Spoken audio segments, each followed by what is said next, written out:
علامہ سید عبد المجید کا صاحب سے جو ہے ہوگا تو وہ ٹھیک پر تشریف لائیں اور اپنا خراب پیدا کریں. نعرہ تکبیر، شان رسالت، شان صحابہ، حضرت مولانا سید عبد المجید ندیم شاہ صاحب، عالمی مجلس تحفظ حقوق اہل سنت والجماعت، سید عبد المجید ندیم شاہ صاحب.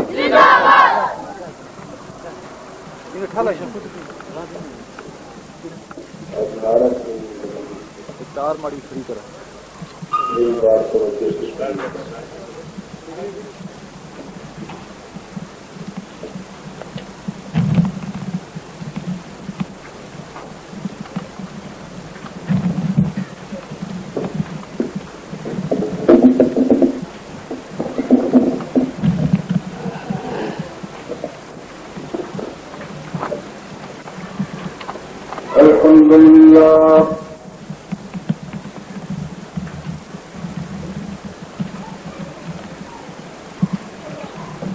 الحمد لله وحده والصلاة والسلام على من لا نبي بعده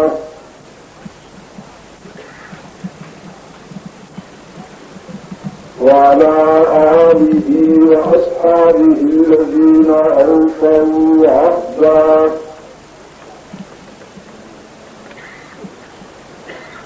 الذين هم مفاتيح الرحمة ومصابيح الغرم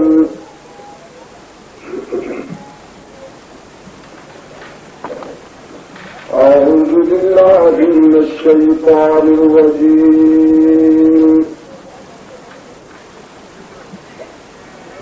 بسم الله الرحمن الرحيم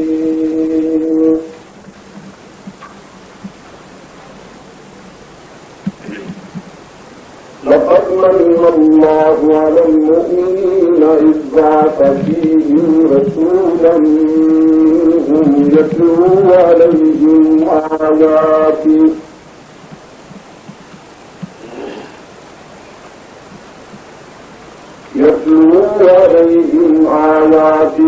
ويزكيهم ويعلمهم الكتاب والحكمة وإن كانوا من قبل لفي ضلال مبين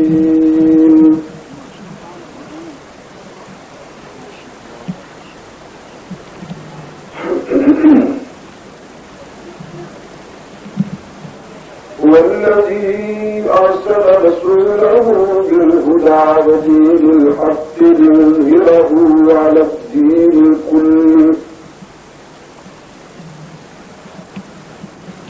وكفى بالله شهيدا محمد رسول الله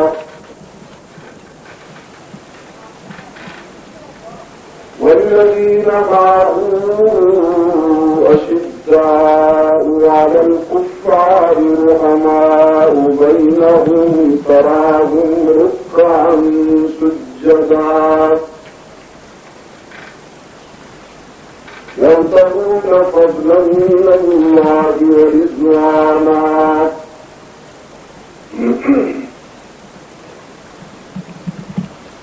سيماهم في وجوههم أثر السجود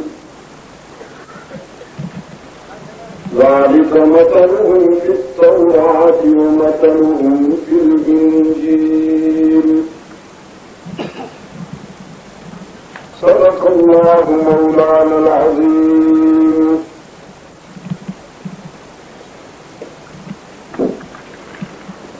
قال النبي صلى الله عليه وسلم إنما بعثت لأتمم مكارم الأخلاق وقال صلى الله عليه وسلم أنا آخر الأنبياء وأنتم آخر الأمم وصدق رسوله النبي الأمي الكريم ونحن على ذلك لمن الشاهدين والشاكرين والحمد لله رب العالمين. خدا در انتظار حمد مانی محمد چشم بر راہ سنانی. محمد عامد حمد خدا بس خدا بد آفرین مصطفیٰ بس. محمد استنی خواہم خدا را خدا را استو حب مصطفیٰ را. اللهم صل على محمد وعلى آل محمد كما صليت على إبراهيم وعلى آل إبراهيم إنك حميد مجيد. اللهم بارك على محمد وعلى آل محمد كما باركت على إبراهيم وعلى آل إبراهيم إنك حميد مجيد.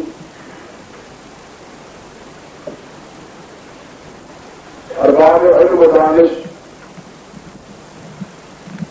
علماء کرام، محترم بزرگوں اور عزیز دوستوں،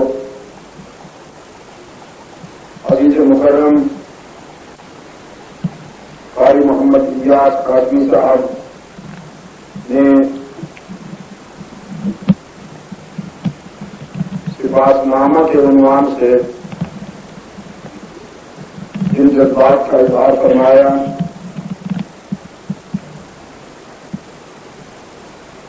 میرے خیال میں اس کی کوئی ضرورت نہیں تھی،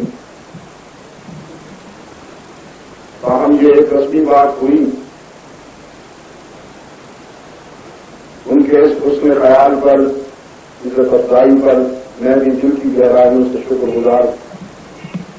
آج 22 ستمبر 1991 ہم یہاں لوڑا صوبہ سرحد پاکستان میں دعوت و تبلیغ کی نسبت سے جمع ہے. مجھے اس بات کا شدت سے احساس ہے کہ جب بھی میں یہاں حاضر ہوتا ہوں تو وقت کی کمی دامنگیر رہتی ہے. آج بھی صورتحال ایسی ہی ہے.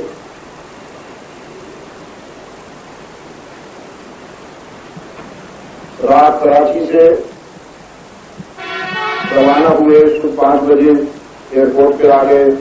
رات کا جلسہ 1:30 بجے ختم ہوا کراچی.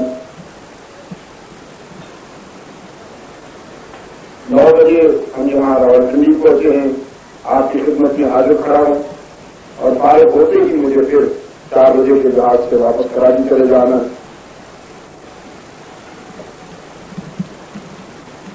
اتنے بڑے موضوع کے لیے کتنا کم وقت، بہت بڑی آزمائش. یہاں تو ہمیں لوگ چاہیے.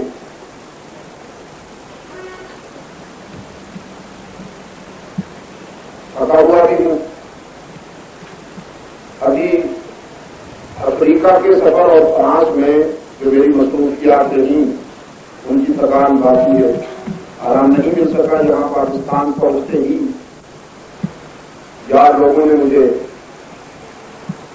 پروگراموں میں مصروف کر دیا. بہرحال اللہ کے اس حسن انتخاب پر اس کے شکر گزار ہیں. اس میں ہماری صلاحیتوں کو، ہماری زندگی کے ہر لمحے کو اس عظیم مقصد کے لیے پسند کرنا دیا. اس کا کرم ہے، ورنہ انسان کے بس کی بات نہیں.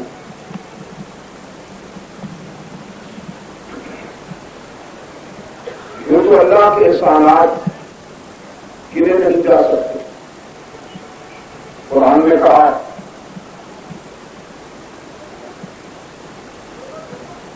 لو كان البحر مدادا لكلمات ربي. پانی کی ساری قسمیں، وہ چاہے تالاب کی صورت میں ہو آبشار کی صورت میں ہو، ندی نالوں کی صورت میں ہو، جھرنوں دریاؤں کی صورت میں ہو یا سمندر کی صورت میں ہو، اس کی ساری قسمیں اگر سیاہی بن جائیں اور پوری کائنات کے سارے درخت کلمے ہو جائیں، انسان اور جن مل بیٹھے اللہ کی نعمتوں کو لکھنے اور شمار کرنے کے لیے، تو اللہ نے فرمایا یہ سیاہی ختم ہو جائے گی، قلبیں گھس جائیں گی، لکھنے والے تھک جائیں گے، لیکن اللہ کے احسانات اور اس کی نعمتوں کو شمار نہیں کیا جا سکے۔ یہ بالکل صحیح ہے۔ دور جانے سے پہلے کبھی اللہ نے توفیق دے کہ ہم اپنی ذات میں غور کریں، ہمارا ہر سانس اس کا مضمون منت، اگر اس کا قدر و کرم شامل حال نہ ہو تو ہم تو ایک سانس بھی نہیں لے سکتے۔ کبھی کبھی نفس ہمیں دھوکہ دیتا ہے کہ تمہاری صحت اچھی ہے، تم اس لیے متوازن زندگی گزار رہے ہو، بڑی خوشحال زندگی گزار رہے ہو، حالانکہ ایسا نہیں، اس کا کرم ہے۔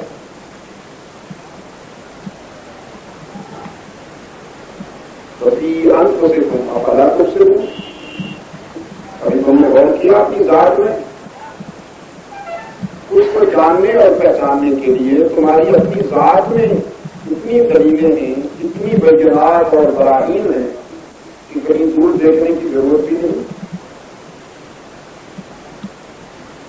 لیکن آج کے دن چونکہ ربیع الاول کی بارہ ہے، اللہ تعالیٰ نے اپنے اس احسان کی یاد دہانی کرائی ہے قرآن کریم میں، جو حصہ میں نے آپ کے سامنے تلاوت کیا، کہ جس نے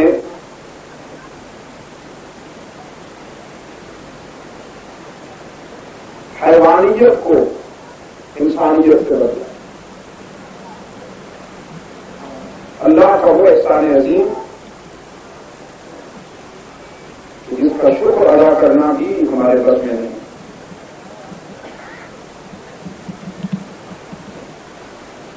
اس مہینے کو ربیع الاول کہا گیا، اور ربیع بہار کو کہتے ہیں،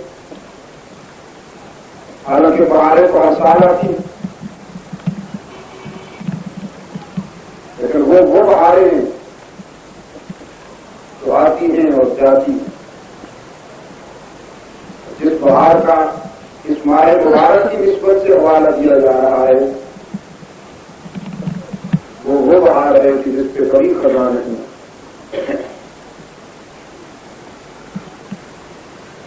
عالم رنگ و بو میں آنے والی بہاریں جو پھول کھلاتی ہیں، ان کی تازگی چند لمحوں یا چند دنوں کے لیے ہوتی ہے، اور اس بہار اولین نے جو گلشن مہکایا، جو پھول کھلائے، ان کا ثواب اور ان کی جوانی کا قیامت ہو۔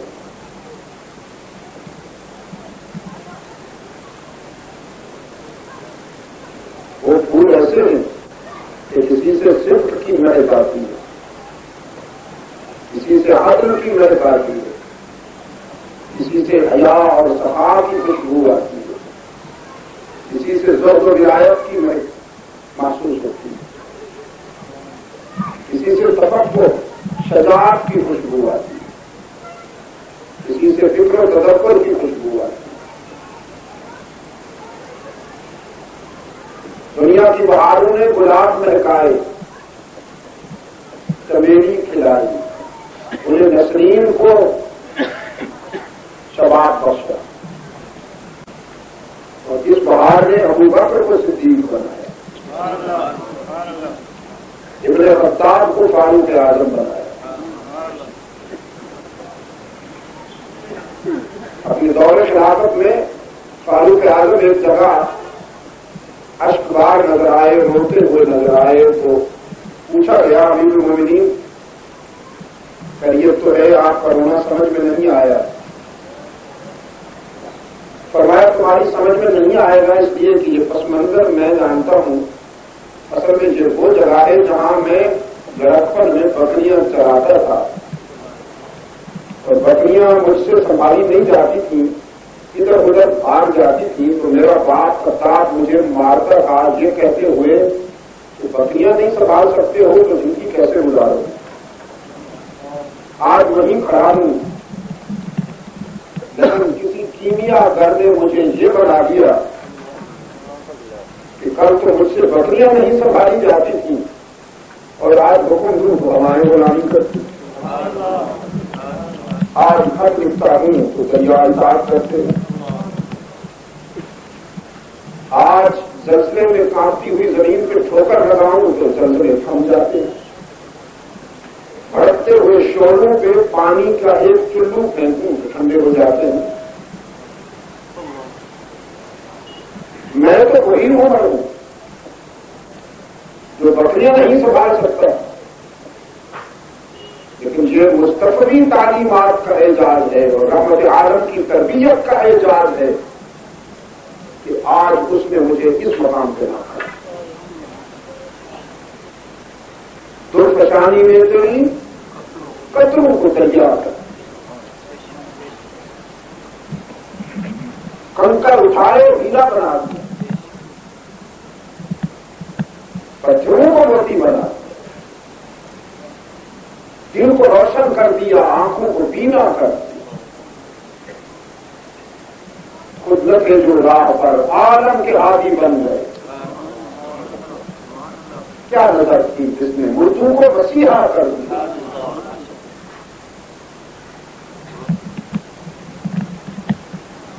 عزیز دوستو،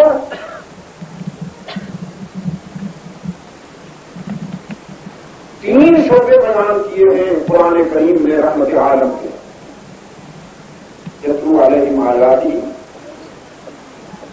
ویزکیہم ویعلمہم الکتاب والحکمہ. اور یہ وہی تین شعبے ہیں جو خلیل اللہ نے تعمیر بیت اللہ کے وقت اللہ سے رحمت عالم صلی اللہ علیہ وسلم کو مانگا تھا. انہیں تین شعبوں کا تذکرہ کرتے ہوئے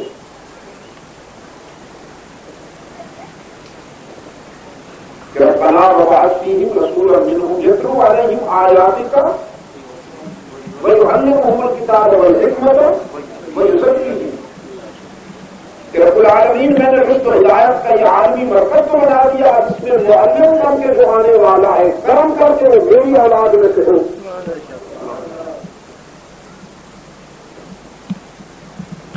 اس لیے اہل نظر نے کہا اپنی اولاد کی بھلائی مانگنا بری بات نہیں ہے، یہ کوئی سیلفش ہونا نہیں ہے.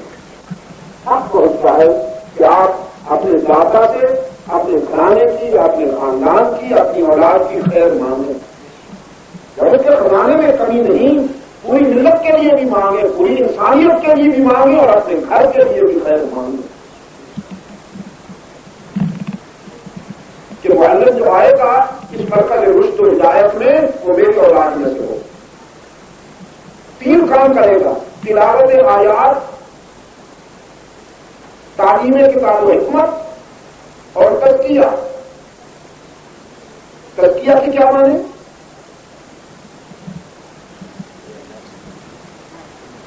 وہ تو تزکیہ رشدیہ بھی ہوا ہے میرے عزیز، آپ کو سمجھایا نا، یہ بھی نہیں ہے. پاک کو صاف کرنا. تزکیہ نفس کے معنی ہے تو پاک و صاف تو آدمی ہوتا ہے. آپ شروع سویرے صابن سے نہا لیتے ہیں اور خوب پرفیوم لگا لیتے ہیں، اسپرے وغیرہ کر لیتے ہیں، پاک صاف ہو جاتے ہیں. یہ وہ پاک و صاف ہونا ہے کہ کسی جانور کو بھی آپ کر سکتے ہیں. لوگ قربانی کے دونوں کو نہلاتے ہیں، چلا سکتے ہیں. یورپ میں کتوں کو نہلانا نہلایا جاتا ہے، ان کے لیے باتھ روم بھی سیپریٹ. آپ سمجھے نہیں؟ میں نے تو وہاں کتوں کی اتنی عزت افزائی دیکھی، میں نے کہا میرا بس چلے تو بڑے شریر کے سارے کتے یورپ میں بھیج دو. بیچارے سڑکوں سکون سے زندگی تو گزارے نہیں. تو یہ پاک صاف ہونا نہیں ہے کہ آپ نے کپڑے اجمے پہن لیے، آپ نے نہا دھو لیا، صابن بھر لیا اور آپ چمک اٹھے. یہ حیوان کا صاف ہونا ہے، پاک ہونا. انسان اس وقت پاک ہوتا ہے جب کسی کی بیٹی کو غلط نگاہ سے نہ دیکھے. انسان اس وقت پاک صاف ہوتا ہے جب غلط آواز کو کانوں سے سننا پسند نہ کرے. پڑھ تو جاتی ہے. یہ بس میں نہیں ہے کہ غلط آواز آ رہی ہے اور آپ اس کو روک دیں وہی کہ وہ آپ کے کانوں تک نہ پڑے. پڑھ تو جاتی ہے لیکن آپ کے دل پہ چوٹ لگے اور آپ اس کو پسند نہ کریں تو سمجھ لیجیے کہ آپ کی انسانیت حیوانیت پہ غالب ہے. انسان اس وقت پاک صاف ہوتا ہے جب اس کے دل میں خوف خدا کی شمع روشن ہوتا ہے. جب وہ اپنے مفاد پر کسی مظلوم یا کمزور یا دکھی انسان کے مفاد کو ترجیح دینے لگے. خلیل اللہ نے کہا تھا معلم بتا کر جو تلاوت آیات کرے گا تعلیم کتاب حکمت دے گا اور ترقی رد کرے گا. اللہ نے جب دعا قبول کی تو ذرا ترتیب بدل دی. فرمایا اچھا میں دیکھتا ہوں. وہ تلاوت آیات کا علاج کرے گا پہلے تزکیہ کرے گا پھر تعلیم دے گا. خلیل کے الفاظ میں تعلیم پہلے ہے تزکیہ بعد میں ہے اور اللہ کے الفاظ میں تزکیہ پہلے ہے تعلیم بعد میں ہے. خلیل اللہ کی دعا تھی فرمایا ربنا وابعث فيهم رسولا منهم يتلو عليهم آياتك ويعلمهم الكتاب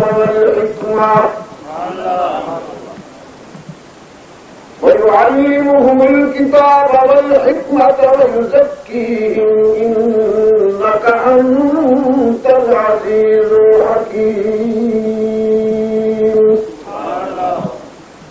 اور اللہ کے الفاظ والذي بعث في الأميين رسولا منهم يتلو عليهم آياته ويزكيهم ويعلمهم الكتاب والحكمة وإن كانوا من قبل لفي ضلال مبين. وہ مسجد اعظم جس نے ان پڑھوں میں ایسا معلم بھیجا جس نے بکھرے ہوں کو ایسا قائد عطا کیا کہ جس کی قیادت نے ان کی شیرازہ بندی کر دی.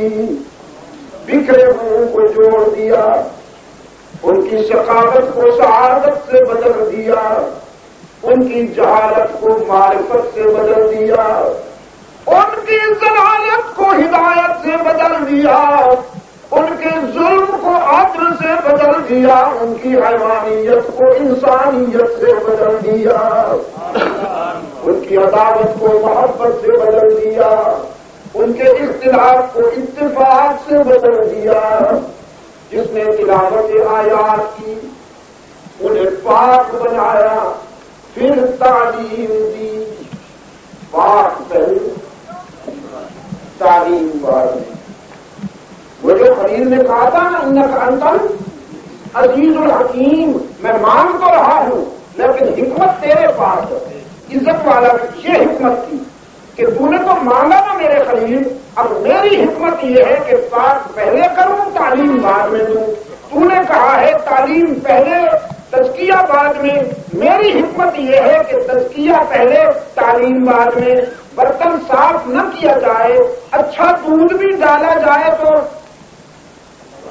خراب ہونے کا اندیشہ ہے نا. اگر برتن پہلے صاف نہ کیا جائے تو اچھا دودھ بھی اس میں بگڑ جاتا ہے.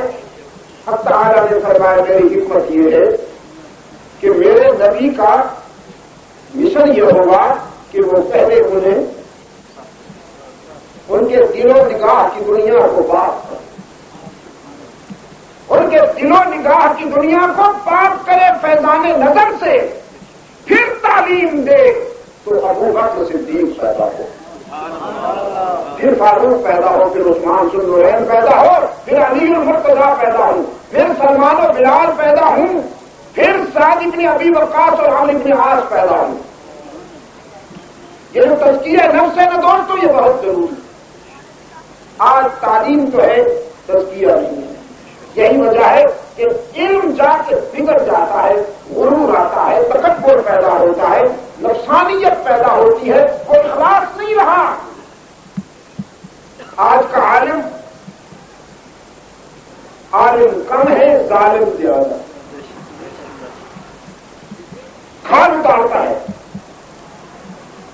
بڑے علماء کے زبان سے رشد و ہدایت کے پھول بہتے اور اب شعلے نکلتے. اخبار میں بھی لکھا جاتا ہے مقرر شعلہ بیان، اور وہ خوش ہوتا ہے میں نے بڑا مقرر شعلہ بیان. یہ ملازمت نہیں اس قسم کی نعرہ بازی، یہ مبالغہ ابھی مجھے بالکل پسند نہیں ہے. آپ یہ جیوے کیا مجھے بالکل پسند نہیں. آپ یقین میرا یہ ذوق نہیں، میری طبیعت سے انقلاب ہوتا ہے اس قسم کی باتوں سے. صحابہ نے ایسا نہیں کیا تو ان کا اخلاص مثال بن گئی دنیا، اور ہم صرف اسی پہ ڈپینڈ کیے ہوئے. اوپر سے کہتے ہیں جیوے جیوے، اندر سے کہتے ہیں جلدی مرو. ان باتوں سے نکل آئیے اگر اللہ کو توفیق دے، عمل کی طرف زیادہ دھیان دیں.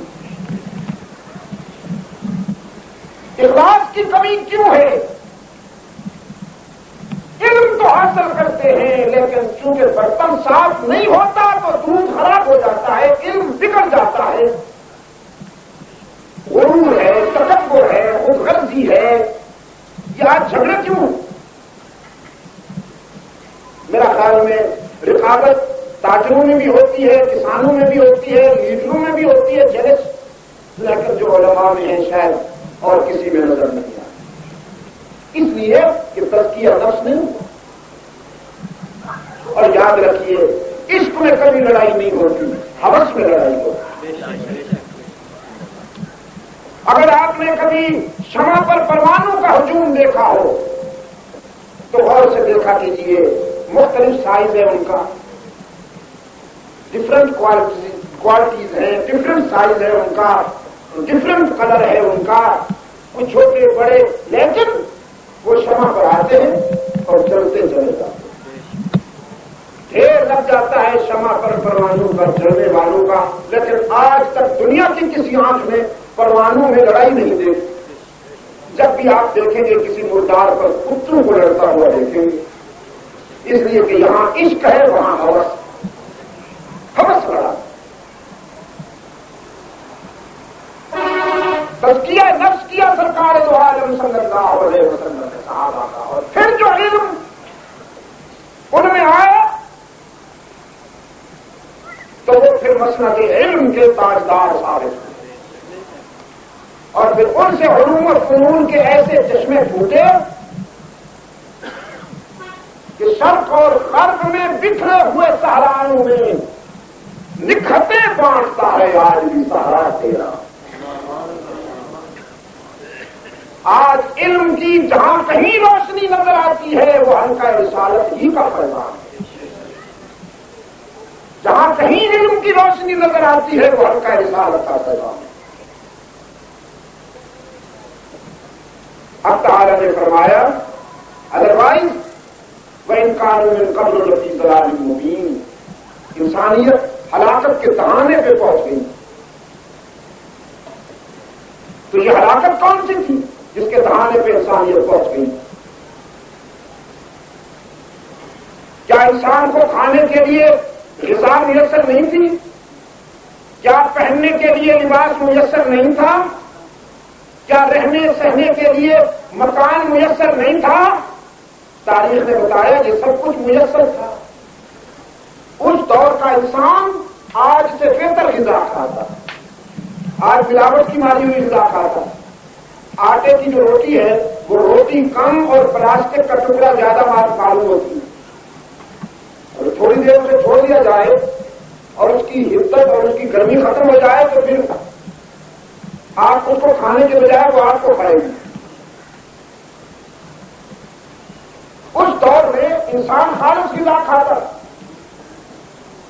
آج کا انسان سربفلک بلڈنگوں میں چھوٹے چھوٹے فلیٹس میں رہتا ہے، جیسے گھروں میں کبوتر پھنسے ہوئے بڑے ہوتے ہیں. اس دور کا انسان فصیلوں میں رہتا ہے، ایکڑوں میں پھیلی ہوئی فصیلوں میں رہتا ہے. آج کا انسان کیتھون پالیسٹر پلاسٹک کا کپڑا پہنتا. اس دور کا انسان اطلس اور کمزاب پہنتا. غذا بھی میسر تھی، لباس بھی میسر تھا، مسکن اور گھر بھی میسر تھے، آج سے بہتر میسر. تو پھر ضرورت کیا تھی؟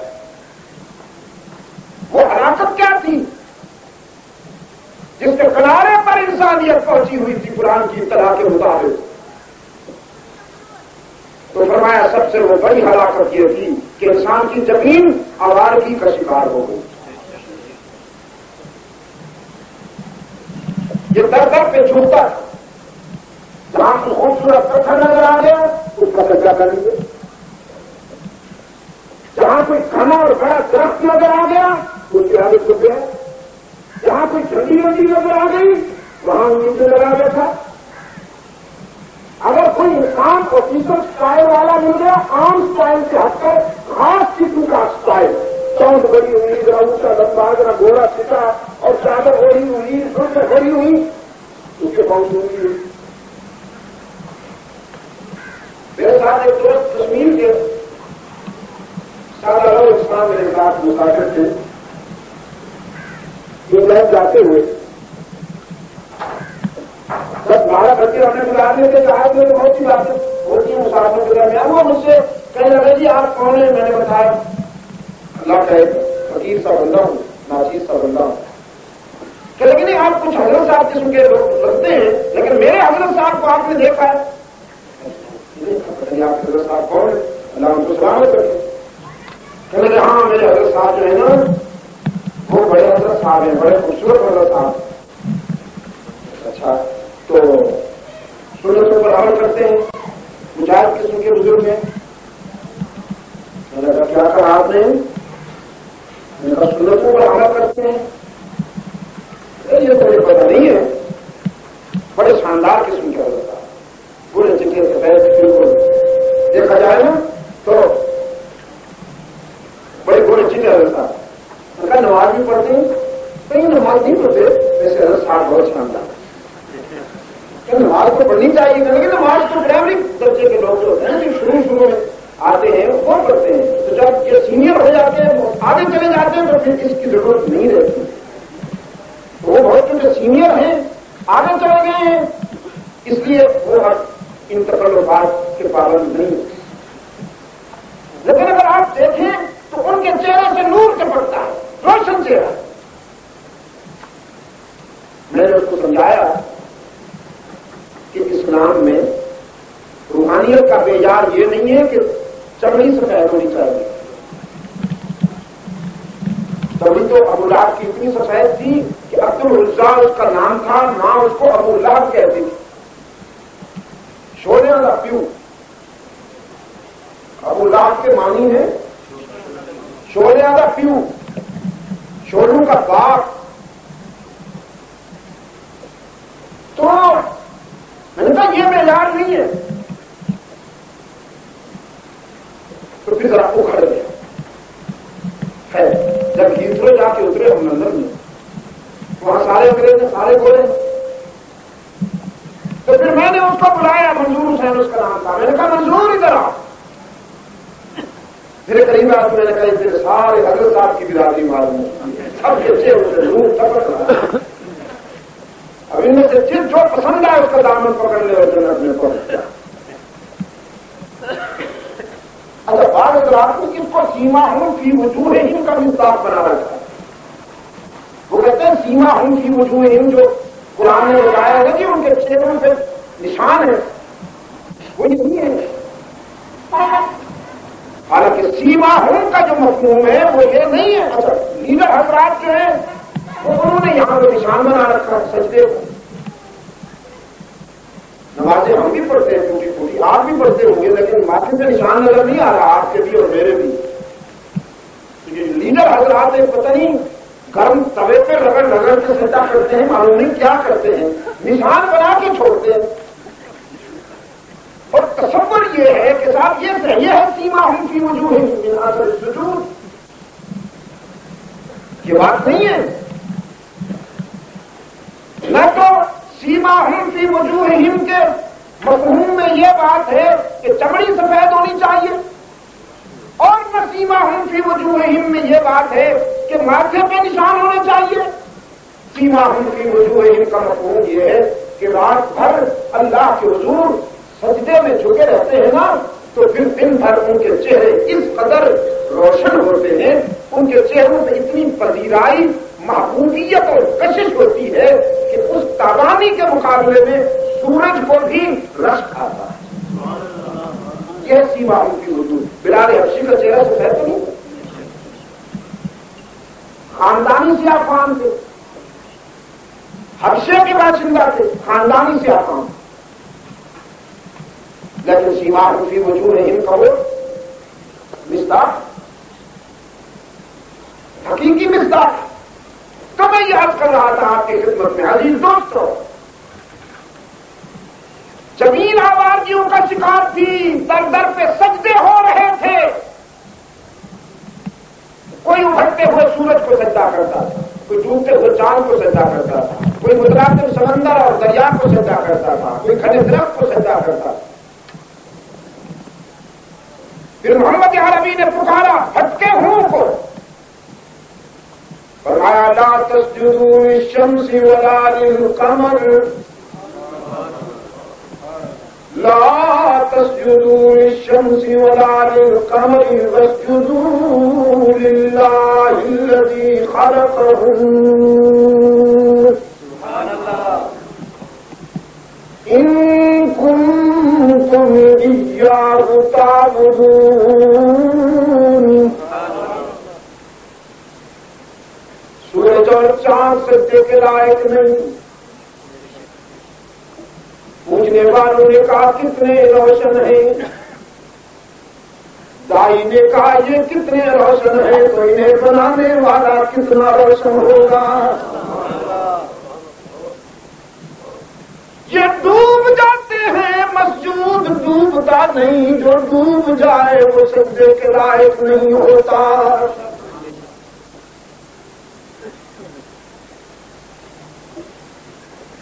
رحمت عالم صلی اللہ علیہ وسلم نے فرمایا جھکنے کے لیے یہ نہیں, زمین کی نیاز مندیوں پر اس کا حق ہے جس نے انہیں بنایا. صحابہ نے عرض کیا اللہ کے معبود, چلیے ہم چاند کا سورج کا سجدہ تو نہیں کرتے, لیکن آپ کے چہرے میں تو ہمیں سورج چکر کاٹتا ہوا نظر آتا ہے, کئی چاند سمائے ہوئے نظر آتے ہیں. پھر آپ اجازت دیجیے کہ ہم آپ کے آگے تعظیماً جھکا کریں, اس لیے کہ ہم دیکھتے ہیں عرب کے روسا, عرب کے عمراء اور عرب کے وڈیروں کے آگے ان کی رعایت تعظیماً جھکتی ہے. وَأَنْتَ أَحَقُّ أَن يُسْجَدَ لَكَ, آپ تو اس سے سب سے زیادہ حقدار ہیں کہ آپ کے آگے تعظیماً جھکا جائے.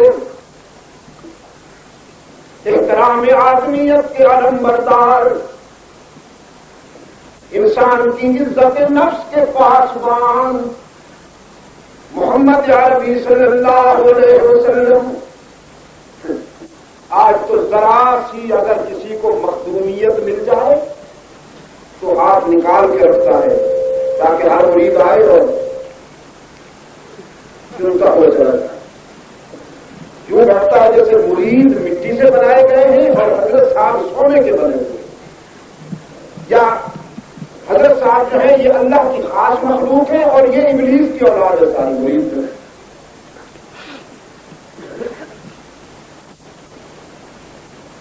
اقبال نے کہا اللہ کے کچھ بندے معبود ہی بن بیٹھے, اللہ کے کچھ بندے معبود ہی بن بیٹھے. لوگوں میں نظر آئی جب خوئے جبیں سائی, لیکن رحمت عالم صلی اللہ علیہ وسلم نے فرمایا لو كنت آمر أحدا أن يسجد لأحد لأمرت النساء أن يسجدن لأزواجهن. میری شریعت میں اگر گنجائش ہوتی کوئی انسان کسی انسان کے آگے سر جھکا سکتا تو میں عورتوں کو اجازت دیتا کہ وہ اپنے خاوند کے آگے تعظیماً جھکا کریں, اور اس دور کے باپو کو اجازت ہوتی کہ وہ اپنی بیگم کے آگے جھکا کر فرمایا عورت کو خاوند کے آگے جھکنے کی اجازت نہیں، اولاد کو والدین کے سجدے کی اجازت نہیں، شاگرد کو استاد کے سجدے کی اجازت نہیں، رعایا کو حاکم کے سجدے کی اجازت نہیں، نبی کے آگے صحابہ بھی سجدہ نہیں کر سکتے، صدیق اکبر جیسا سچا مرید، محمد عربی جیسے سچے پیر و مرشد کے آگے سجدہ نہیں کر، یہ اسی کا حق ہے۔ عرض کیا گیا تعظیم، فرمایا تعظیم نہیں تقسیم ہے۔ اس کے حق میں اکبر الحبابی نے کہا اور جس میں عبادت کا دھوکہ مخلوق کی وہ تعظیم نہ کر، اور جس میں عبادت کا دھوکہ مخلوق کی وہ تعظیم نہ کر، اور جس میں عبادت کا دھوکہ مخلوق کی وہ تعظیم نہ کر، جو خاص خدا کا حصہ ہے بندوں میں اسے تقسیم نہ کر۔ یہ کس کا حق ہے لولا والو؟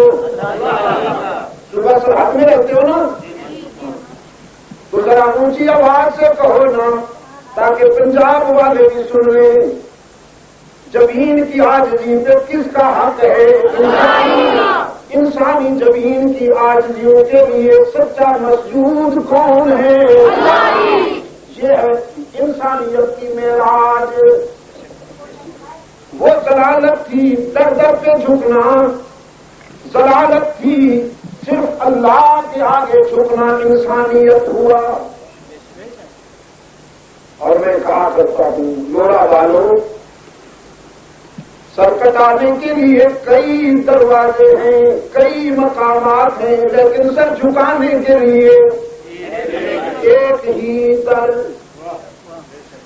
بیٹی کی آبرو خطرے میں ہو تو باپ سر کٹا دے، بہن کی عزت خطرے میں ہو تو بھائی سر کٹا دے، والدین کی ناموس خطرے میں ہو تو حقیقی اولاد اور سچے بیٹے سر کٹا دیں، وطن کی آزادی خطرے میں ہو تو محب وطن سر کٹانے کے لیے کئی در ہیں، لیکن سر جھکانے کے لیے ایک ہی در۔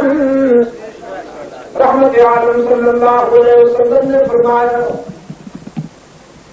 محمد کے قرآن نے نماز کی ہر رکعت میں روزانہ ریہرسل کرائی تم سے، اجاک نعبد وإياك نستعين،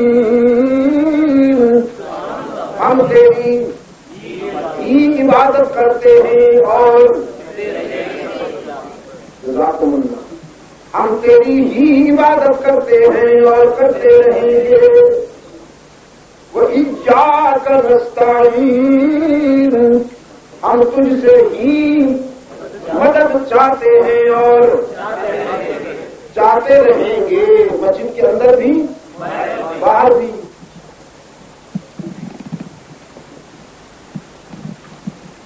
زمین کی آوارگی سے انسانیت کو نجات دلائی، بیٹی زندہ درگور ہو رہی تھی، رحمت عالم نے اسے باوقار زندگی کا حق دیا، فرمایا بیٹی فروختنی بھی نہیں سوختنی بھی نہیں، نہ یہ چلانے کے قابل ہے نہ بیچنے کے قابل ہے، بیٹی صرف رحم کے قابل ہے۔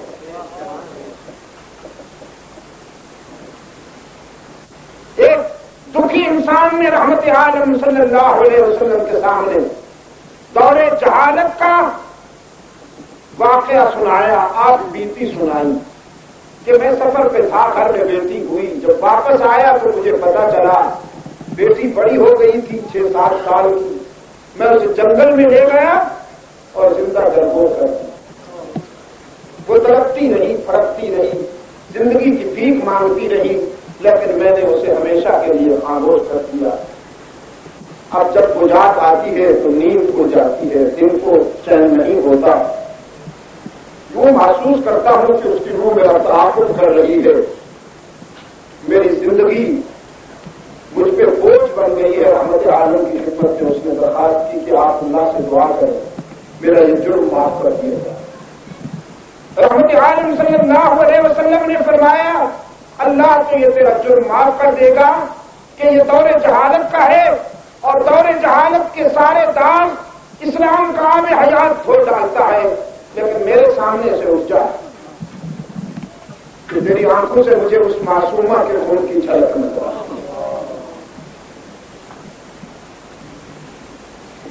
بیٹی کو زندہ رہنے کا حق نہیں دیا تھا معاشرے نے، پھر رحمت عالم نے بیٹی کو یہ مقام عطا فرمایا کہ بیٹی آتی تو نبوت اس کے احترام میں کھڑی ہوتا،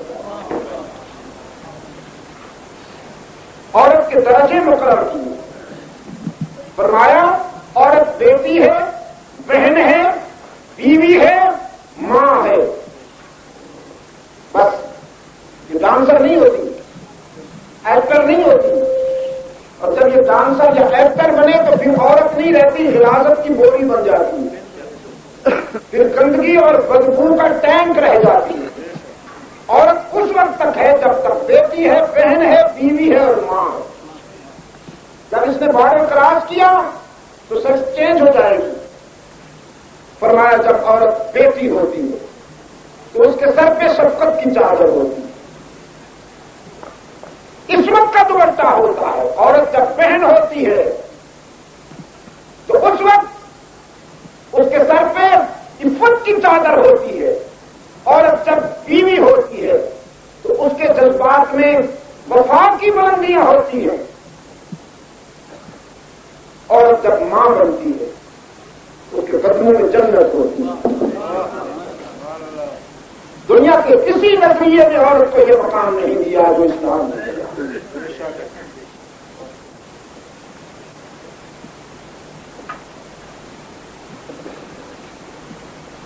میں نے یورپ میں متعدد کانفرنسوں میں یہ بات کہی، اور اللہ کے فضل و کرم سے بسا اوقات کے اس کے نقد نتائج سامنے آئے۔ میں نے کہا یورپ خود کو مہذب کہتا ہے، شائستگی کا دعوے دار ہے کہ ہم نے انسانیت کو تہذیب اور تمدن سے ہمکنار کیا، تمہاری تہذیب و تمدن یہی کہ تم نے 4 روپے کی صابن کی سیٹیاں پر بھی عورت کو بیچ ڈالا کہ تصویر کسنا دی۔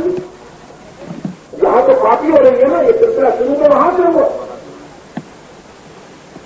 حقیر کی چیزیں بیچنے کے لیے عورت کے ڈھانچے کو نمائش کی جاتی ہوتی، اس کو سامنے لایا جاتا ہے، حالانکہ وہ بہن کی ہے بیٹی۔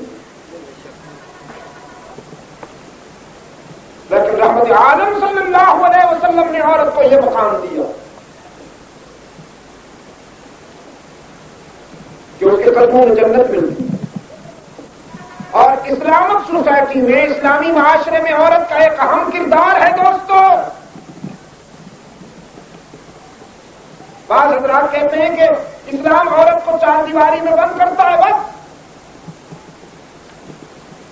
صحیح ہے، اسلام عورت کو چراغ خانہ دیکھنا چاہتا ہے، شمع محفل نہیں دیکھنا چاہتا ہے، لیکن 4 دیواری میں رہ کر بھی عورت وہ کردار ادا کر سکتی ہے کہ میدان میں مرد بھی شاید وہ ادا کر سکتی ہے۔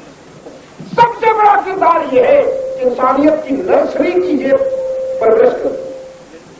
اچھے بیٹے اس کی گود میں پڑ دو، بے شک باپ کا بھی اس میں حصہ ہوتا ہے، لیکن سب سے پہلا سکون ماں کی گود ہے۔ ماں کی گود نسل انسانی کے لیے اتنا اہم مقام رکھتی ہے، اتنا اہم تصور رکھتی ہے کہ کوئی دنیا کی بڑی سے بڑی یونیورسٹی، بڑے سے بڑا جامعہ وہ کردار ادا نہیں کر سکتا جو ماں کی گود کردار ادا، کیونکہ فطری طور پر انسان ماں کی گود میں جو لمحات گزارتا ہے اس وقت اس کے فکر و نظر میں جو باتیں پڑ جائیں وہ زندگی بھر قائم رہتی ہیں، نکلتی نہیں۔ سیدہ عائشہ صدیقہ رضی اللہ تعالیٰ عنہ اسلام کا ایک مثالی کردار ہے، صحابہ کرام کی استاد ہے، اس امت کے فقیہ حضرت عبداللہ ابن مسعود رضی اللہ تعالیٰ عنہ فرماتے ہیں ہم قرآن و سنت کو سمجھنے کے لیے جب بھی سیدہ عائشہ کی خدمت میں حاضر ہوئے کبھی مایوس ہو کر نہیں لوٹے۔ قرآن و سنت کو سمجھنے کے لیے جب بھی ہم ان کی خدمت میں حاضر ہوئے انہوں نے لمحوں میں مشکل سے مشکل بات قرآن و سنت کی روشنی میں واضح کر دی اور ہمیں سمجھایا۔ 2210 حدیثوں کی حافظہ ہیں، 2210 حدیثیں اگر جمع کی جائیں کتنی موٹی کتاب بن جائے۔ بعض حدیثیں اتنی طویل ہیں کہ پورے ورق پر ایک حدیث ہے۔ عن عائشہ قالت قال رسول اللہ صلی اللہ علیہ وسلم سے شروع ہوتی ہے، پورے ورق پر ایک حدیث۔ 2210 حدیثیں مروی ہیں سیدہ عائشہ صدیقہ رضی اللہ تعالیٰ عنہا سے، اور عورتوں میں اسلام میں سب سے پہلی قرآن کی حافظہ ہے۔ اور اسلام کے علماء اسلام کا تجزیہ یہ ہے کہ سلسلات سے متعلق شریعت مستقبلی پر نصف حصہ سیدہ عائشہ کے ذریعے اس امت تک پہنچا، نصف حصہ۔ یہ معمولی بات ہے، بہت بڑی بات ہے دوستوں۔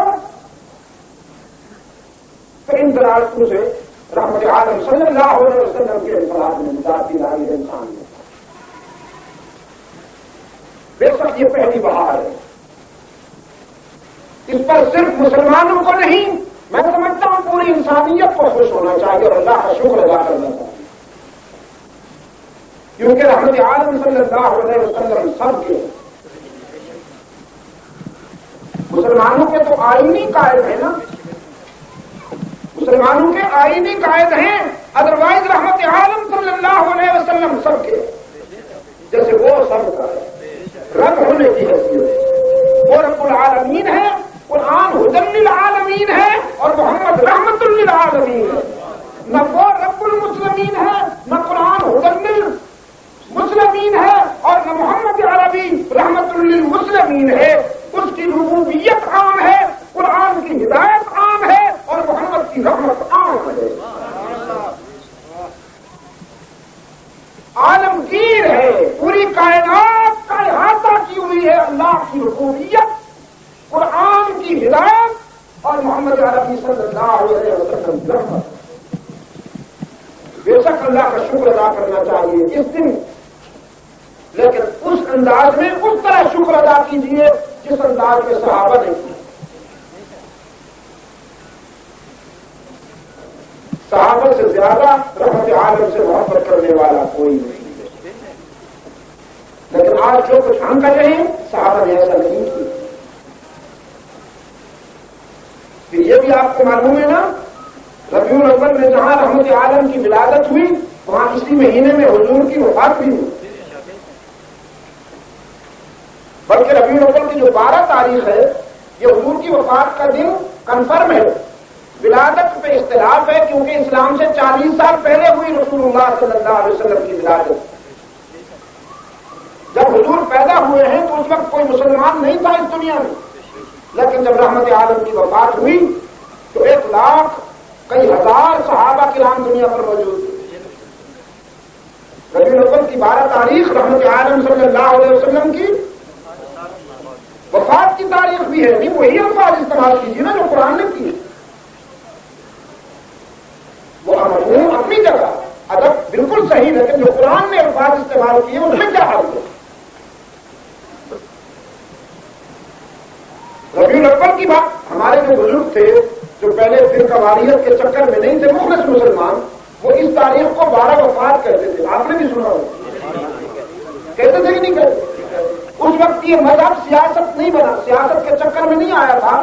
یہ فرقہ واریت کا جن جو اب بوتل سے نکلا ہوا ہے یہ اس وقت باہر نہیں نکلا ہوا تھا، تو بڑے اخلاص کے ساتھ کہتے تھے 12 وفات ہے، خیرات کرتے تھے، تلاوت کرتے تھے، کچھ لوگ روزے رکھتے تھے۔ سیاست ہے ساری، اگلا جھنڈے ہیں، نعرے ہیں بڑے خاص قسم کے، اور نعرے بھی ایسے آپ قریب سے گزرے تو گھوم کر کے گھور کے نعرہ لگائیں گے، جیسے کھاتے ہیں کم بات، جیسے وہ بولا حیوان نہیں ہوتا، جیسے بولا حیوان جو گھور کے کھاتے ہیں، یہ عاشق ہیں، فاسق ہیں۔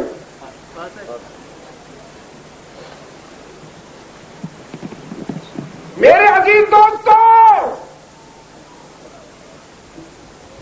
ربیع الاول کی 12 تاریخ کو مدینہ کے در و دیوار تو سلگوائی، حسنین کریمین کی آنکھوں میں آنسو، اور سیدہ فاطمہ کہہ رہی ہیں سبت علی مصائب الليل والنهار، سبت علی الایام سرن لیالیا۔ میرے ابا کی موت نے مجھ پر اتنے صدمے ڈھائے ہیں کہ اگر ان غموں کا کچھ حصہ چمکتے ہوئے سورج پہ پڑے تو روشنی سلب ہو جائے گی۔ صدیق اکبر آئے، رحمت عالم صلی اللہ علیہ وسلم کی وفات زوال کے بعد ہوئی ہے، زوال کے بعد ہوئی ہے۔ صدیق اکبر آئے، حجرہ عائشہ میں چہرہ انور سے چادر ہٹائی، ماتھا چوم کے فرمایا تبتحی ممیتا، میرے محبوب تو زندگی میں بھی حسین تھا اور بہت لایا، اور مدینے والے سب لوگوں کو جمع کر کے فرمایا بیٹھو میں تم سے کچھ کہنا چاہتا ہوں۔ فرمایا ان اللہ عمر محمدا صلی اللہ علیہ وسلم، زندہ لوگوں کی طرح نا، ان اللہ عمر محمدا صلی اللہ علیہ وسلم الابقى، خطبہ مسنونہ پڑھا، الحمدللہ نحمده ونستعینہ، تمام صحابہ آنکھوں میں آنسو ہے، حیرت ہے، غم کی وہ کیفیت ہے کہ زندگی میں کبھی طاری نہیں ہوئی تھی۔ ابن خطاب بھی حیرت سے دیکھ رہے ہیں کہ لوگ تو یہ کہہ رہے ہیں ذرا سنو یہ کیا کہتے ہیں کہ ان سے بہتر یہ راز کوئی نہیں سمجھتا۔ جب یہ آیت نازل ہوئی الیوم اکملت لکم دینکم واتممت علیکم نعمتی ورضیت لکم الاسلام دینا، آج ہم نے تمہارے دین کو مکمل کر دیا، نعمتوں کا اتمام کر دیا، اور تمہاری زندگی کے لیے اسلام کو ضابطہ منتخب کر لیا۔ صحابہ نے ایک دوسرے کو مبارکباد دی، ماتھا چوما، گلے لگایا، سب کے سب خوشیوں میں نظر آئے، لیکن تنہا گوش میں بیٹھا ابو بکر روتا ہوا دیکھا گیا۔ پوچھا صدیق آپ کو کیا ہوا؟ فرمایا دین کامل ہو گیا، مجھے بھی خوشی ہے، نعمتوں کے اتمام پر میں بھی شکر گزار ہوں، اسلام کو ضابطۂ حیات منتخب کیا اللہ نے، مجھے بھی خوشی ہے، لیکن مجھے اس تصور نے گھائل کر دیا، مجھے اس خیال نے رلا دیا کہ جب دین مکمل ہو گیا، نعمتیں تمام ہو گئی، جب اسلام کو ضابطۂ حیات منتخب کر لیا گیا ہے تو اب شاید میرا محبوب مجھ سے جدا ہونے والا ہے۔ وہ کام تو پورا ہو گیا نا جس کام کی تکمیل کے لیے وہ آئے۔ پھر رحمت عالم صلی اللہ علیہ وسلم نے عدالت کے زمانہ میں، بیماری کے زمانہ میں پانی کی مشقیں ڈالی، ذرا طبیعت میں سکون آئے، صحابہ کو جمع کر کے خطبہ دیا، فرمایا اللہ نے اپنے ایک بندے کو یہ حق دیا کہ چاہو تو دنیا پسند کر لو، چاہو تو میرے جوار رحمت میں آ جاؤ، لیکن اللہ کے اس بندے نے دوسری تجویز، دوسری بات پسند کر لی، اللہ کے جوار رحمت میں جانا پسند کر لیا۔ پھر ابو بکر دار و قطار رونے لگے، صحابہ نے کہا خیریت تو ہے، پھر کیا ہو گیا؟ فرمایا یہ جو بندہ ہے نا یہ خود ہے رحمت عالم ہے صلی اللہ علیہ وسلم، اور یہ اللہ کے جوار رحمت میں جانا پسند کرتے ہیں تو مجھ سے جدا ہو جائے۔ فاروق اعظم بھی حیرت سے دیکھ رہے ہیں، دیکھوں یہ کیا کہتے ہیں۔ خطبہ مسنونہ کے بعد صدیق اکبر نے فرمایا ان اللہ عمر محمدن، کیوں بیٹھے ہو یار ذرا دن کی گہرائیوں سے، صلی اللہ علیہ وسلم، ان اللہ عمر محمدن صلی اللہ علیہ وسلم وابقى۔ آپ اگر عربی جانتے تو پھر جھوم اٹھتے صدیق اکبر کی فصاحت و بلاغت کو سن کر۔ فرمایا حتی اقام دین اللہ واظہر امر اللہ وبلغ رسالۃ اللہ وجاہد فی سبیل اللہ ثم توفاہ اللہ علی ذلک وقد ترككم على الطريقة فمن كان منكم الله ربه فهو حي لا يموت ومن كان يعبد محمدا صلى الله عليه وسلم ويزعمه إلها فإن إلهه قد مات قد الفاظ دیکھیے نا، کوئی لگی مٹی نہیں ہے، سچ کو سچ بیان کیا۔ وَمَنْ كَانَ يَعْبُدُ مُحَمَّدًا وَيَزْعَمُهُ إِلَٰهًا فَإِنَّ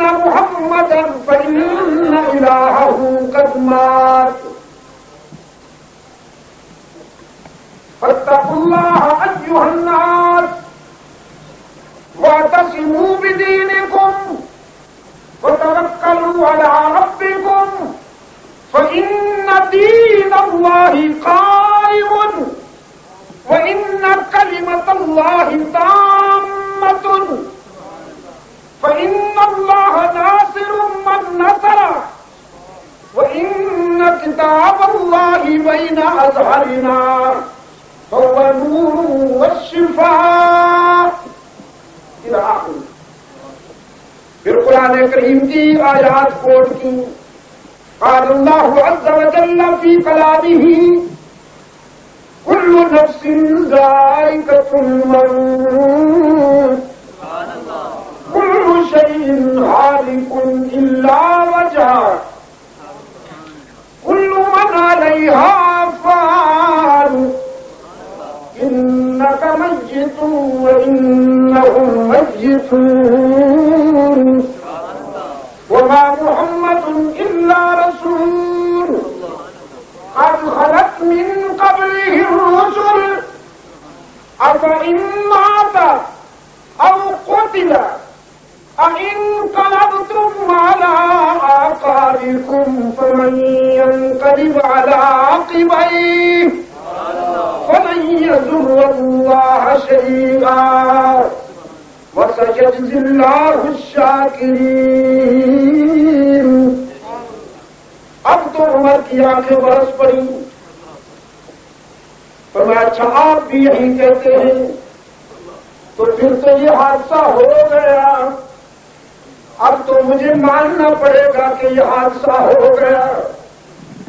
صدیق اکبر نے فرمایا یہ حقیقت ہے کہ اللہ نے اپنے محبوب کو دنیا میں زندگی عطا فرمائی، جب تک چاہا دنیاوی زندگی عطا فرمائی، اور محمد عربی نے اس کی عطا کردہ زندگی کا ایک ایک لمحہ اس کی مرضی کے مطابق گزار دیا۔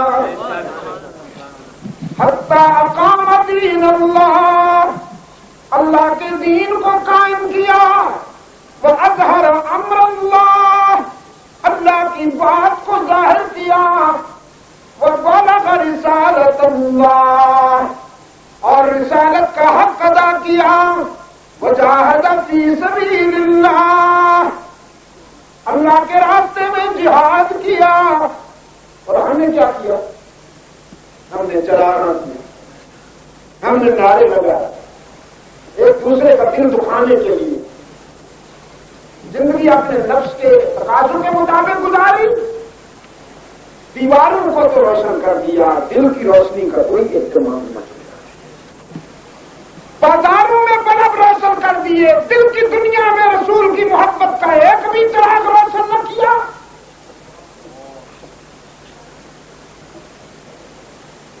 آج دیکھنا بازاروں میں پھول ہوں گے، ہار ہوں گے،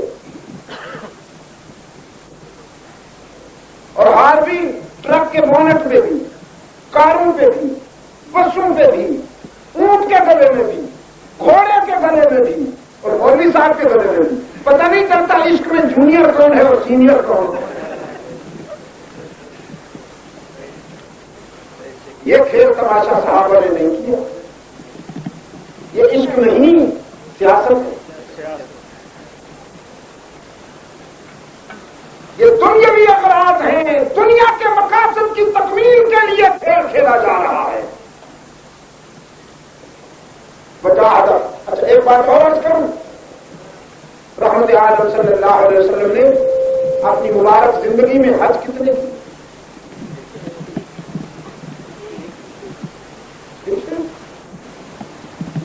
سچ کہہ رہے ہیں، ہم تو 10-10 12-12 20-20 کرتے ہیں، ہم تو حاجی نہیں الحاج ہیں، ہر سال حج پہ بھاگ جاتے ہیں، اور رحمت عالم نے صرف ایک حج کیا، پیسے نہیں تھے۔ اللہ نے تو کہا میرے محبوب اگر چاہو تو اشارہ کرو یہ بہت سونے کا بنا دے، فرمایا دیا الفقر فقری، مجھے میری بے سر و سامانی بہت اچھی ہے، میری درویشی تو میرا افتخار۔ اللہ نے فرمایا اچھی بات ہے، آپ نے میری پیشکش قبول نہ کی لیکن میں نے اسے بنا دیا، وہ بہت سونے کا بنا ہوا کہ سعودی عرب والے پتہ نہیں ایک عرصہ ہوا نکال کے سونا تھک گئے۔ اب ایک ایسی مائن وہاں نکلی ہے کہ ماہرین ارضیات نے رپورٹ دی ہے یہ ان لمٹ ہے، اس کی کوئی حد معلوم نہیں ہوتی، یہ قیامت تک ختم نہیں ہوتا۔ تو اس نے جو کہا وہ کر دیا، تو حج جو نہیں کیا ہر سال پیسے نہیں دے کیا تھے، لیکن وہ پیسے غریبوں کو دیے، ناداروں کو دیے، دکھی انسانوں کو دیے، رونے والوں کے آنسو پوچھے۔ آپ نے سنا ہے نا حضور کبھی کبھی قرضہ بھی لے لیتے، لوہا کے بے زبانوں، سنا ہے نا آپ نے کہ حضور صلی اللہ علیہ وسلم قرضہ بھی لیا کرتے تھے، بعض اوقات یہودیوں سے بھی آپ قرضہ لے لیا کرتے، آپ نے سنا ہے نا؟ آپ تو کڑھائی گوشت کھانے کے لیے نہیں لیتے، آپ سمجھے کہ نہیں؟ حلوہ بنانے کے لیے نہیں لیا کرتے تھے، جیسے آپ اس دور کا حلوہ خور مولوی کہتا ہے حضور کو حلوہ بہت پسند ہے، اپنے حلوے مانڈے کے جواز کے لیے چونکہ سائز بہت بڑا ہو گیا تو لوگ دیکھ کر حیران ہوتے ہیں یہ روحانیت ہے یا حیوانیت ہے، یہ مولوی صاحب ہے یا پلا ہوا جانور ہے؟ تو پھر کہتا ہے کہ حضور کو بھی حلوہ کھانا بہت پسند تھا، مطلب یہ کہ میں جو کچھ کر رہا ہوں یہ سنت ہے، یہ نہیں بتاتا کہ رائے حق میں حضور کو پتھر کھانا بھی پسند تھا، یہ نہیں بتاتا، یہ حدیث اس نے چھوئی نہیں، اس کے قریب گزرا ہی نہیں، حلوہ کھانا بہت پسند تھا حضور، یعنی جو کام اپنے کر رہے ہیں غیر نہ کر سکے، کہ اپنے پیغمبر کو حلوہ خور ثابت کر رہے ہیں۔ رحمت عالم صلی اللہ علیہ وسلم نے نماز کے لیے مصلی پہ تشریف لے آئے، اقامت کہہ دی گئی، تکبیر اولیٰ کے لیے ہاتھ اٹھائے پھر چھوڑ دی، گھر تشریف لے گئے، تھوڑی دیر کے بعد واپس آئے، صحابہ نے عرض کیا یہ ادا پہلے کبھی نہیں دیکھی کہ اقامت ہو جائے، تکبیر اولیٰ کا وقت آئے اور آپ گھر تشریف لے جائیں، خیریت تو تھی، کیا بات ہے؟ رحمت عالم صلی اللہ علیہ وسلم نے فرمایا میں جب نیت باندھنے لگا تو مجھے یاد آیا کہ کچھ درہم گھر میں پڑے ہوئے ہیں جو موجود تھے، اکثر تو میں نے تقسیم کر دیے تھے اللہ کے بندوں میں، لیکن تھوڑے سے باقی تھے، تو مجھے حیا آئی کہ گھر میں درہم پڑے رہے اور میں اللہ کے ہاتھ حاضری دوں، پہلے جا کے ان کو بھی تقسیم کر کے آئے اور خالی دامن پھر اس کے در پہ پھیلانے. اور ہم ہر سال حج میں پہنچ جاتے ہیں. ایک حج کیا اور وہ بھی زندگی کے آخری حصے میں کیا. جب دین کی تکمیل ہو گئی، سارے کام مکمل ہو گئے، تو پھر رب العالمین کے در پہ حاضری کہ رب العالمین جو کام ذمہ لگایا تھا پورا کر کے آیا ہو. باقی ساری زندگی جہاد میں گزار. اور ہم جناب حاجی کہلاتے ہیں تو نفس کو بڑا سکون ہے. حالانکہ نماز پڑھنے والے کو نمازی کوئی نہیں کہتا. اور نمازی صاحب بیٹھے کبھی کسی نے نہیں کہا حاجی صاحب. زکات دینے والے کو کوئی زکاتی نہیں کہتا، مخیر صاحب نہیں کہتا. روزہ رکھنے والے کو کوئی صائم نہیں کہتا. حج کرنے حاجی صاحب اور بہت سے کرنے الحاج صاحب. ہر سال پھر وہ ہو کے آئے، پھر ہار پڑے، پھر تقوی کی نمائش ہو. اب مجھے نہیں پتا کہ ورنہ میں سچ کہتا ہوں، اگر وہ پیسہ جو 50-60 ہزار روپے حج پہ خرچ ہوتا ہے، اگر وہ کسی غریب کی خدمت کے لیے آپ خرچ کریں، جس کی بچی بیٹھی ہے اور اخراجات نہیں ہے کہ وہ اس کے ہاتھ پیلے کرے، آپ اس کا تعاون کر دیں. کسی بیمار کے علاج کے لیے دے دیں، کسی نادار اور غریب بچے کو قرآن و سنت کی تعلیم کے لیے تعاون کر دیں، کسی دکھی انسان کے آنسو پوچھنے میں وہ پیسہ خرچ دیں، تو ایک نہیں انگنت حج کا ثواب آپ کے نام اعمال میں ملے گا. رحمت عالم صلی اللہ علیہ وسلم کی ایک حدیث خدا کرے کہ وہ آپ کو یاد رہے. فرمایا جس شخص نے پیٹ بھر کے کھانا کھایا اور پھر رات کو عابد بن کے کھڑا ہو گیا، وجار ہو جائے ان کی جنبی، اور اس کے پڑوس میں اللہ کا ایک بندہ بھوکا، وجار ہوں وہ مسلم نہیں، جار ہوں مطلقاً کوئی بھی، چاہے وہ ہندو ہے، عیسائی ہے، یہودی ہے، لیکن انسان ہے، اگر وہ بھوکا ہے اور حضرت صاحب نے پیٹ بھر کے عبادت میں ساری رات گزار دی ہے، فرمایا صبح ہوگی تو اس کا ایک بھی سجدہ قبول نہیں ہوگا، ساری عبادت اس کے منہ پہ مار دی جائے گی. رب العالمین کی مرضی یہ ہے کہ ساری رات عبادت میں کھڑے ہونے کے بجائے یہی کھانا جو تو نے اپنے پیٹ میں ڈالا اس کو تقسیم کر کے کچھ خود کھاتا اور کچھ اس کو کھلا کے پھر سو جاتا، تو تیرا یہ سونا عبادت میں ہوتا.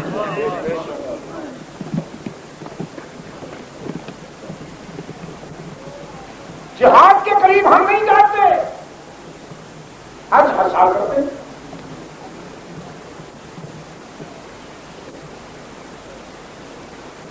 فرمایا وقام دین اللہ واظہر امر اللہ وبلغ رسالۃ اللہ وجاہد فی سبیل اللہ ثم توفاہ اللہ علی ذلک. پھر اللہ نے اسی حالت میں اپنے محبوب کو اپنے جوار رحمت میں بلا لیا. دنیا کے دکھوں سے اور غموں سے نجات دلا کر مسکراہٹوں کے فضا میں اور ماحول میں بلا لیا.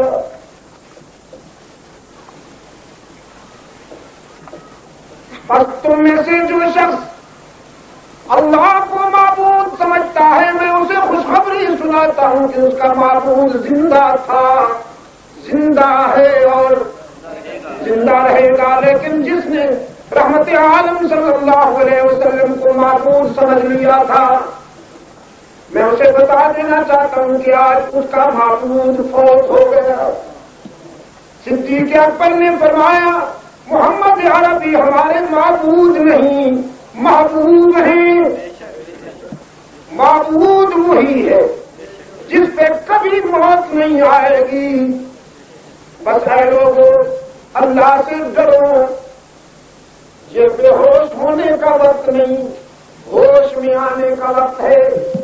حواس کھونے کا وقت نہیں، حواس پانے کا وقت ہے. قدم لڑکھڑانے کا وقت نہیں، قدم ٹھکانے کا وقت ہے. اللہ کا دین قائم ہو چکا، اس کی بات مکمل ہو چکی اور وہ مددگار ہے اپنے وفاداروں کا. قرآن ہمارے درمیان موجود ہے جو روشنی بھی ہے اور ساری بیماریوں کا علاج بھی. یہ حقیقت تمہاری سمجھ میں کیوں نہیں آ رہی؟ تو کیا ہو گیا؟ یہ تو یہودیوں کا عقیدہ، نصرانیوں کا عقیدہ ہے کہ نبی اللہ کا نور یا اللہ کا ٹکڑا ہوتے ہیں یا اللہ کے بیٹے ہوتے ہیں. اسلام نے تو اس عقیدے کی نفی کر دی. رحمت عالم صلی اللہ علیہ وسلم نے فرمایا انا بشر مثلکم، میں تمہاری طرح کا انسان ہوں. انسان ہونے کے ناطے سے جس طرح تم آدم کی اولاد ہو میں بھی آدم کی اولاد ہوں. تم بھی کھاتے ہو میں بھی کھاتا ہوں، تم بھی سوتے ہو میں بھی سوتا ہوں، تم بھی دیکھتے ہو میں بھی دیکھتا ہوں، تم بھی چلتے پھرتے ہو میں بھی چلتا پھرتا ہوں. تمہیں بھی دکھ محسوس ہوتے ہیں میں بھی دکھوں کو محسوس کرتا ہوں. تمہیں بھی خوشی کے لمحات محسوس ہوتے ہیں میں بھی خوشی کے لمحات محسوس کرتا ہوں. بس فرق یہ ہے کہ تم بشر ہو میں بے شر ہوں. فرق یہ ہے کہ تم بشر ہو میں بے شر ہوں. تم جب بھی دیکھتے ہو مخلوق کو دیکھتے ہو میری نگاہوں نے خالق کی تجلیات کا نظارہ کیا. تم جب بھی چلتے ہو فرش پہ چلتے ہو میرے قدم تو عرش پہ پہنچے ہیں. تمہیں پسینہ آتا ہے تو بدبو محسوس ہوتی ہے اور میرے پسینے سے گلشن مہکنا سیکھتے ہیں. تمہارے منہ سے جو آب نکلتا ہے تو لوگ نفرت کرتے ہیں اور میرا لعاب کڑوے کنویں میں چلا جائے تو شکر سے بھی میٹھا ہو جاتا ہے. علی کی آنکھوں میں لگے تو آنکھوں کا دکھ ختم ہو جاتا ہے اور ابو بکر کے پاؤں پہ لگے تو سانپ کے ڈسنے کی زہر کے اثرات ختم ہو جاتے ہیں. تم جب سوتے ہو تو غافل ہو کر اور میرا سونا یہ ہے کہ جسم سوتا ہے دل اس کی یاد میں داخل رہتا ہے. تمہاری نیند ناقص ہے وضو کی، وضو ٹوٹ جاتا ہے اور پیغمبر کی نیند وضو کی ناقص نہیں، وضو نہیں ٹوٹتا. اس لیے کہ فرق ہے، فرق ہے. لیکن ہے تو انسان، ہے تو اولاد آدم سے. رحمت عالم صلی اللہ علیہ وسلم اپنا مشن مکمل کر کے چلے گئے ہیں. قرآن کریم اس سلسلے میں واضح الفاظ میں کہہ رہا ہے انک میتون وانہم میتون. موت آپ کو بھی آئے گی انہیں بھی آئے گی جو آپ کی سچائی سے شک کرتے ہیں. دو ٹوک الفاظ میں پھر صدیق اکبر نے فرمایا وما محمد الا رسول. محمد عربی صلی اللہ علیہ وسلم اللہ کے رسول ہیں، اس میں کوئی شک نہیں. قد خلت من قبلہ الرسل، جس طرح پہلے انبیاء اور رسول اس دنیا سے چلے گئے ہمارے آقا بھی اپنا کام مکمل کر کے اللہ کے جوار رحمت میں چلے گئے ہیں. اب بھٹکنا نہیں سیکھنا ہے. اب حواس باختہ نہیں ہونا، حواس کو سنبھالنا ہے. بے ہوش نہیں ہونا، ہوش قائم رکھنے ہیں اور اس مشن کو مکمل کرنا ہے جو ہمارا قائد ہمیں سونپ دے گا. فاروق اعظم دارو قطار آ کے برسنے لگی اور قرآن کریم کی یہ آیات مدینہ کے بچے بچے کی زبان پر جاری ہو گئی. صحابہ کرام فرماتے تھے ہمیں تو یوں محسوس ہوا جیسے یہ آیتیں اب نازل ہو رہی ہیں. اب سوچا گیا غسل کیسے دیا جائے. رحمت عالم صلی اللہ علیہ وسلم کے جیسا یا گھر ہو تو طے پایا کہ رحمت عالم صلی اللہ علیہ وسلم کے جسم اطہر سے لباس نہ اتارا جائے، اسی لباس میں غسل کیا جائے. چنانچہ تو